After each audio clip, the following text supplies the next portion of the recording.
Испании.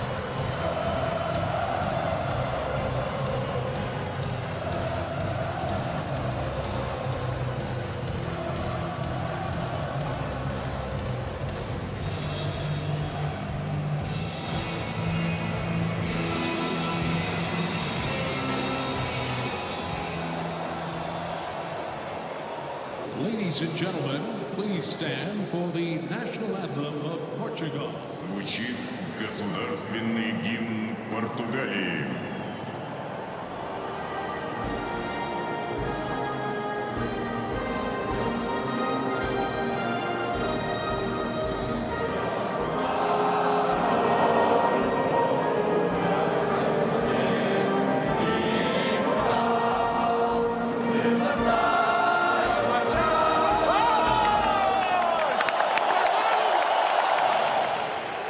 Государственный гимн Испании.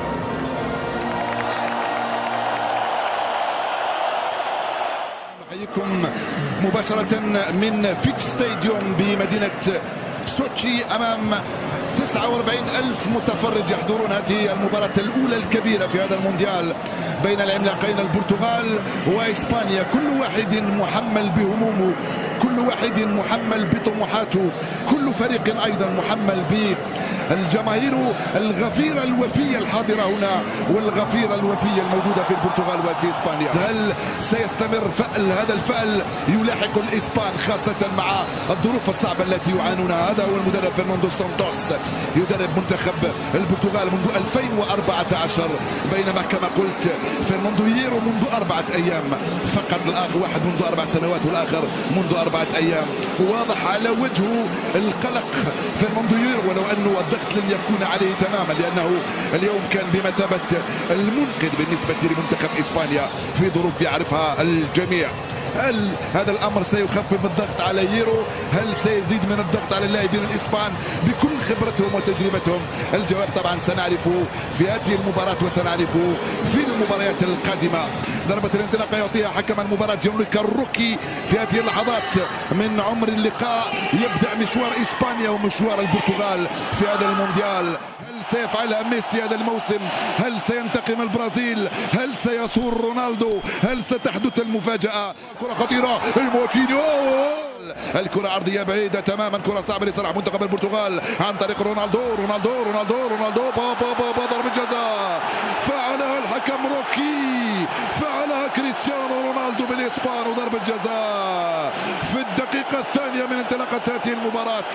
حكم اللقاء يعلن ضربة جزاء كريستيانو رونالدو، والعرقلة من ناتشو مدافع ريال مدريد أمام مهاجم ريال مدريد. كريستيانو فعلها وأثار دفاع الريال، دفاع الإسبان ودفاع الريال طبعا. ناتشو خطأ وضربة جزاء صفرها من دون تردد. الحكم روكي ينتظر تقنية الفيديو ماذا تقول، هل قالت قولتها أم لا. ديخيا ايضا ينتظر حارس مرمى مانشستر يونايتد. حكم المباراة ينتظر، الكل على الاعصاب. هل ستكون ضربة جزاء ام لا؟ الحكم يقول لم يخبروني بعد، بل هي ضربة جزاء. يصفرها حكم المباراة لصالح منتخب البرتغال ولصالح كريستيانو رونالدو الذي سجل 3 أهداف في 11 مباراة في ال4 نهائيات. يستعيد جول رونالدو، يفتح مجال التسجيل للبرتغال. يهتز الملعب وتهتز مدينة سوتشي، تهتز لشبونة ويهتز البرتغال. رونالدو يفتح مجال التسجيل أمام الإسبان، رونالدو أمام رفقائه السابقين رفقائه في الريال. كريستيانو رونالدو يسجل جول، هو هدف رقم 82 مع منتخب البرتغال في 150 مباراة. نعم إنه كريستيانو الغول. هنالك عن رونالدو وجديش. رونالدو محميين النجوم الكبار، رونالدو ميسي من زمان يعني، ولو انه زمان لم يكن مارادونا محمي. جوردي ألبا مع إيسكو، يلعب له الكرة، إيسكو راح، إيسكو جوردي ألبا، إيسكو دخل، إيسكو مازال يلعبها، إيسكو خطيرة، كرة رائعة من قبل ديغو كوستا في اتجاه دافيد سيلفا، يسدد بيمناه كرة بعيدة في مباراة رقم 120. إيسكو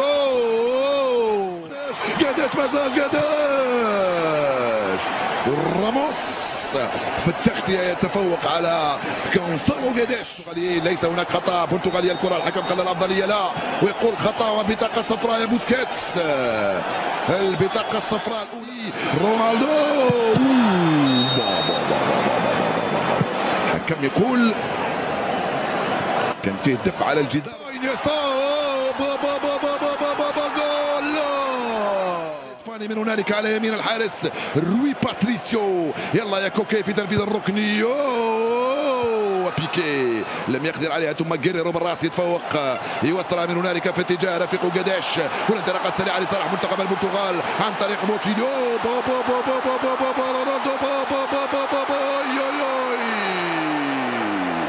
فنان انت يا رونالدو، تمريره من اروع ما يكون في اتجاه قداش. جيريرو مازال، جيريرو وبيكي.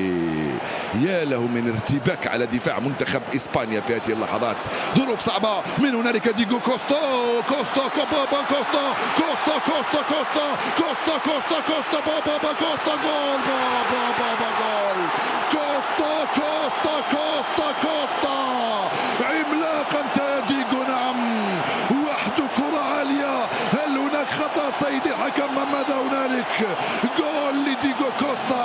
حكم المباراة جيانلوكا روكي يعرف بأن ديغو كوستا خداع، يعرف بأن ديغو كوستا ماكر، يعرف بأن ديغو كوستا ساحر، يعرف بأن ديغو كوستا يباغت وخداع. هل ارتكب خطأ ديغو كوستا أم لا؟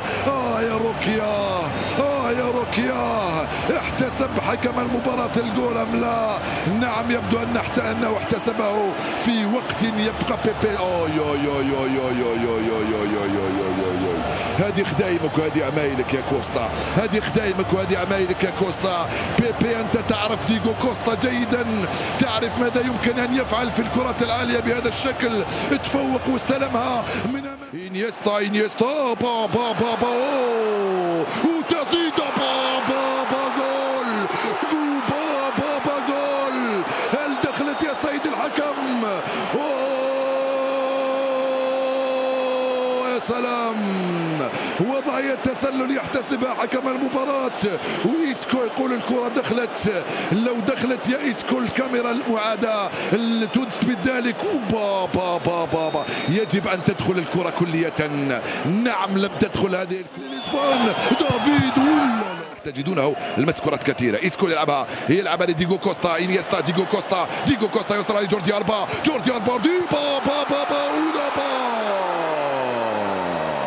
لعبة بلاي ستيشن هذه الكرة على الطريقة البرشلونية الكتالونية. نعم جوردي ألبا من هنالك، كرة من ديغو كوستا، جوردي ألبا إنيستا بيسراه.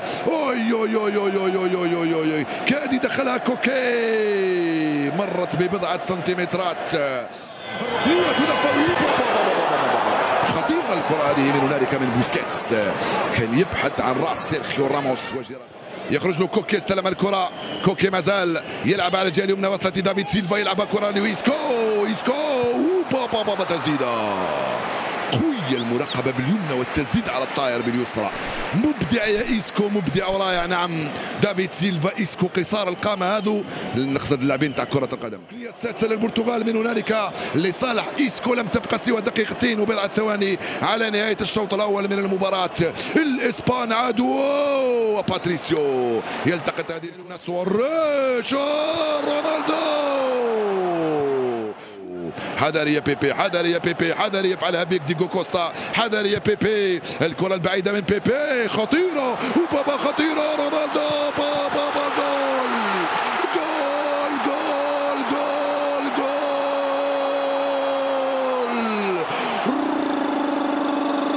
رونالدو يحدث زلزال في فيش ستاديوم. وخطأ بادح من دافيد دخيا. دافيد من كرة واحدة من لعبة واحدة من تسديدة واحدة. ثنائية تاريخية لكريستيانو رونالدو. ما هذه الأخطاء الفادحة في دفاع الإسبان، ما هذه الأخطاء الفادحة في دفاع الإسبان. رونالدو فعلها بالإسبان. تسديدة أرضية زاحفة باغت بها دافيد دخيا. جول جول يا رونالدو، جول يا رونالدو، جول. يا دافيد دخيا ليس هكذا تمسك الكرات، ليس هكذا تصد تسديدات. رونالدو ركنية يرفعها عالية بالراس والدفاع يتدخل. جيريرو لم يلحق، الحكم صفر. نهاية هذا الشوط المثير، نهاية هذا الشوط الرائع. البرتغال في الأنفاس الأخيرة للشوط الأول بفضل هذا النجم كريستيانو رونالدو 2 إسبانيا هدف. شوط أول رائع. موعدي بكم سيتجدد.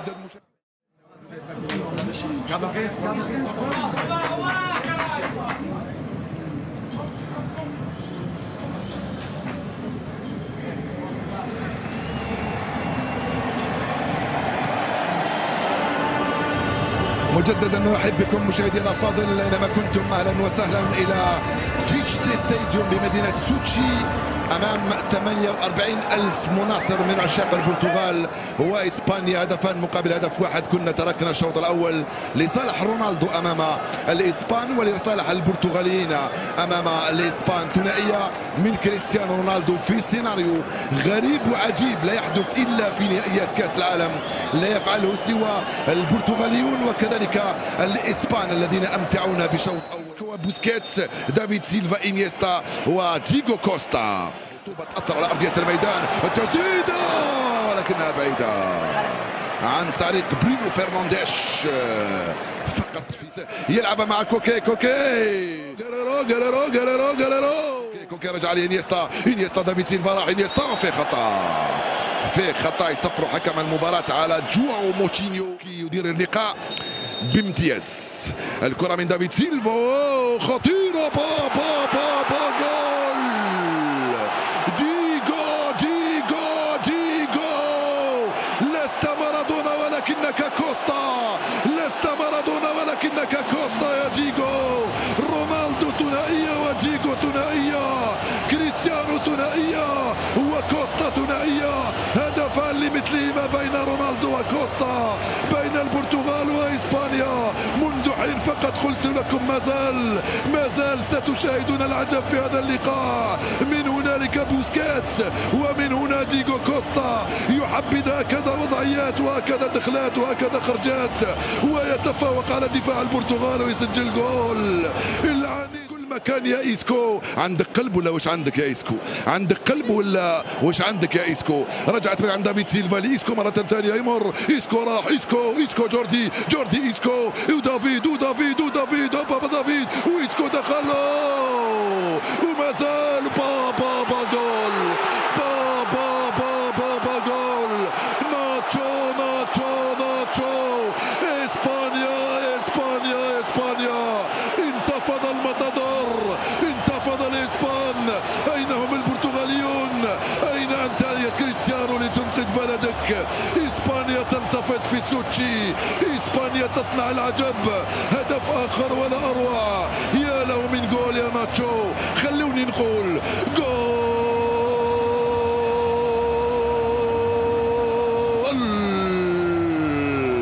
اضربها ناتشو صاروخ. حطها بالكيفية الرائعة. ضربت في القائم ودخلت جول. يا باتريسيو وماذا فعل بكاناتشو. 3-2 صارت النتيجة للإسبان. جول بوم بوم بوم، حطها له في القائم الأيمن في الزاوية اليمنى وجول. 3-2 صارت النتيجة. يا له من مونديال الآن. يلعب على رونالدو، انطلق كريستيانو، خطأ كريستيانو وخطأ من ناتشو. يطالب بالبطاقة الصفراء رونالدو على ناتشو. تغال من الكرة، جيريرو يرفعها، جالس كرة خطيرة، التوزيعة خطيرة، وصل لإيسكو، راح إيسكو، استلم إيسكو، بابا ربعة أمامه، مع ذلك بذكاء يتحصل على خطأ. هذا هدف عمرك يا ناتشو، هدفك الأول مع منتخب إسبانيا، لن تنساه ولن ننساه. كيف ننساه وهو واحد من أروع الأهداف.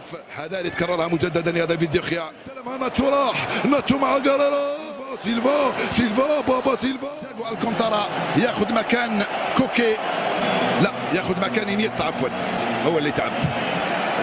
الاسبان في حاجه الى جهد، في حاجه الى دعم لوسط الميدان وجهد نتاع تياغو الكونتارا. استلمها تياغو ما زال تياغو يلعب بينيه مع دافيد سيلفا جوردي ألبا، بابا خطيره، بابا يا ديغو، انت اللي عندك 7 أرواح يا ديغو كوستا. البرتغال عنده 7 أرواح، ولكن انت ايضا يا ديغو. إيسكو مازال إيسكو بطل اوروبا وكذلك مع منتخب بلاده. كوارشما استلم الكرة، دخل كوارشما.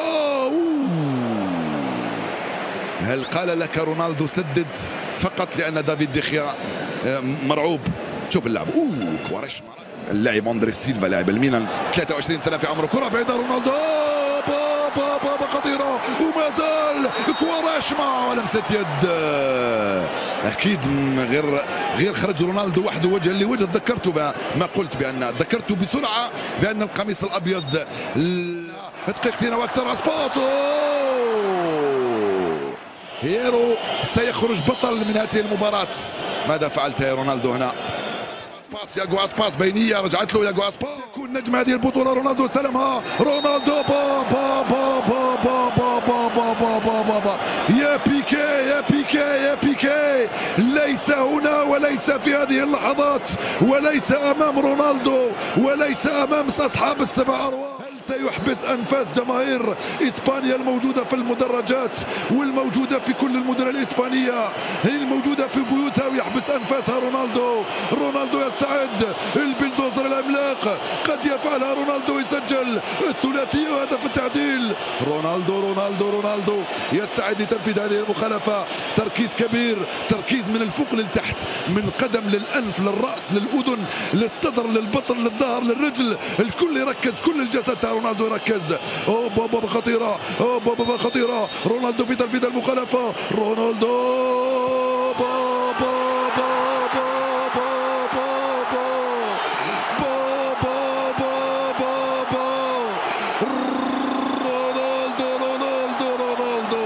امسك راسك، امسك شعرك، امسك صدرك، امسك بطنك.